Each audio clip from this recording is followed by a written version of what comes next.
Hi, I'm Canon, and this is Minute Math, and today we're learning about mean value theorem for integrals. Minute Math, when you need help you use Minute Math. We're given this problem right here.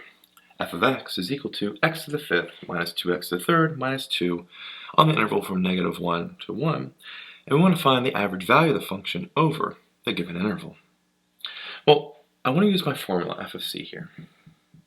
They tell us that f of c is equal to 1 over b minus a, b being 1, minus a value -1. We then integrate from that interval, -1 to 1, of our function, x to the fifth minus 2x to the third minus 2 dx. Well, 1 over 1 minus a -1 plus a +1 is a 1/2. So we have 1/2 right here. We're going to multiply that by the integral of our function.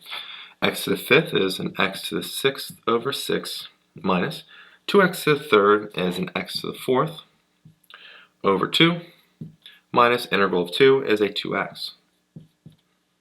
And we're integrating this from -1 to 1.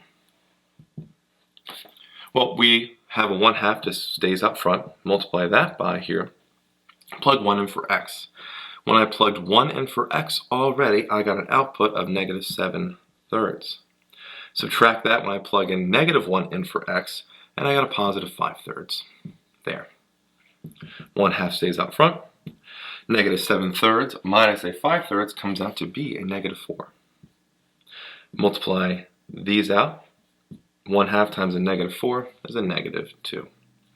And so my final answer here for the average value of the function over the given interval is a -2. I hope this video was helpful for you, and if it was, please subscribe to this YouTube channel and like this video. This helps us make more free math lessons for you and for everyone else. So as always, thanks for watching. Minute Math, when you need help you use Minute Math.